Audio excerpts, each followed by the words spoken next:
He shuffled on stage with a cane and a crooked grin, lights just low enough to hide the tremor in his fingers. Villa Park, 5th July 2025. 40,000 metalheads held their breath as the Prince of Darkness raised a shaky mic. "This is the last time you'll ever see me up here," he murmured, voice thin but unbreakable, then poured half a century of rage, regret, and raw love into 20 blistering minutes. 17 days later, a quiet cardiac arrest ended the noise forever. Yet Ozzy Osbourne didn't really die from Parkinson's, or even from that failing heart. He died under the weight of 7 secrets, 7 wounds that no encore could heal. Tonight we unwrap each one, tracing the fault lines from spinal steel to a missing drummer, and by the end, you might hear your own ghosts breathing down your neck. First, the cut that silenced the scream. When Ozzy slipped in his Los Angeles bedroom back in February 2019, TMZ called it just another rocker mishap. The truth cut deeper. He cracked vertebrae already fragile from a 2003 ATV crash. Surgeons bolted a titanium scaffold to his spine that summer, then opened him up again in 2022 to stabilize the damage. Instead, staph infections set in, nerves short-circuited, and Parkinson's advanced like rust on iron. "The last 4 years have been sheer hull," he told Billboard, eyes bloodshot. "That fucking surgery? Every time I breathe, it feels like I'm being sawed in half." Rehab became a revolving door. Cedars Sinai, Mayo, back to Cedars. He slept in a medical recliner because lying flat pressed bone against metal. Worse than the agony was the silence. Diaphragm muscles too weak to push his trademark howl. One nurse recalled him mouthing lyrics in the dark at 3 a.m. No sound, just tears. For a man who measured life in decibels, being forced into a whisper felt like burial while breathing. But slicing flesh wasn't the cruelest incision. Betrayal leaves a cleaner scar on the body than it does on a marriage. Michelle Pugh was a Beverly Hills stylist with lavender hair and the gentle laugh of someone who'd never been backstage at a metal show. Between 2012 to 16, she also became Ozzy's secret refuge from sobriety, tour fatigue, and the suffocating fame he'd dragged home. When the affair surfaced in May 2016, tabloids screeched. Sharon didn't. She simply packed 2 suitcases, checked into the Beverly Hills hotel, and let the silence punish him. Ozzy's panic spiraled into rehab for sex addiction. "She should have left me 1,000 times," he later admitted on British radio, voice cracking harder than any high note. Yet Sharon returned. No cameras, no ultimatums. Just morning tea and a hand on his trembling shoulder. Mercy shamed him more than any public flogging.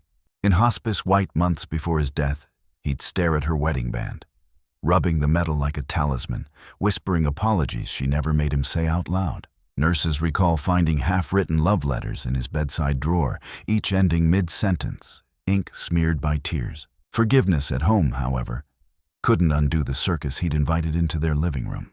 When the Osbournes premiered on MTV in 2002, it rewrote reality TV history and privately gutted its stars. Ozzy staggered through cluttered hallways in bunny slippers while producers mined his slurred one-liners for laughs. Jack relapsed on camera. Kelly masked panic attacks with punchlines. Eldest daughter Aimee moved out to escape the lens altogether. Season 1 numbers crushed Survivor. Corporate emails begged for a Season 4. Sharon declined, saying, "I'm not filming my husband's coffin." By 2023, Ozzy called the series a circus that never left town, admitting he was so high during filming that he barely remembered Season 2. He once tried binge-watching the show during a 2024 fentanyl-weaning stay, hoping for nostalgia. He did 9 minutes. "I turned my kids into content," he muttered, then asked the nurse to shut it off. The Emmy on the mantle couldn't buy back the privacy stolen from a family already stretched thin by addiction and illness. Still, that wasn't his deepest artistic shame. The next regret lived on vinyl, glossy, platinum certified, and hollow. Imagine fronting the band that invented heavy metal yet feeling mute in the studio. Ozzy never learned guitar, piano, or even basic theory. He claimed to be illiterate in my own language.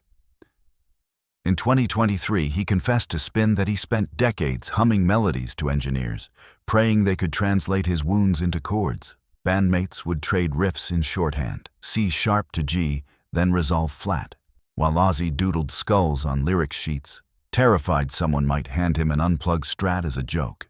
I screamed pain, but I couldn't articulate it, he said. Late in life, he kept a child-size Yamaha keyboard beside his recliner, fingers twitching through muscle memory he never had.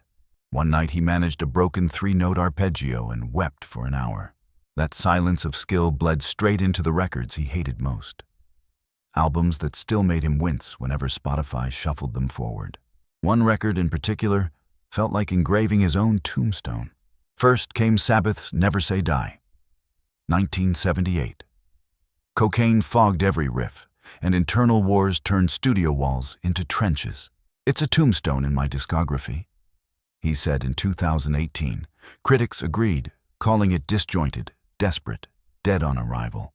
Ozzy couldn't sing those tracks live without tasting blood from memories of fist fights in the vocal booth. Lightning struck twice. His 1986 solo juggernaut, The Ultimate Sin, went double platinum, yet he despised it. Producer Ron Nevison's glossy mix sanded the scars off his voice. Label execs demanded glam metal sheen. Everything sounded the same.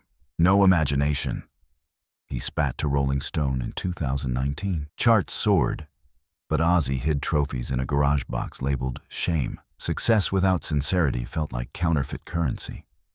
Fans begged for deep-cut performances. Ozzy refused. Some songs weren't born, they were buried. Even in 2025 setlist rehearsals, he skipped them, telling Bill Ward, "I'd rather sing the phone book." Commercial failure couldn't match personal failure. And the next regret had a drumbeat shaped like absence. Nothing hurts a band more than hearing the heartbeat missing from its own rhythm.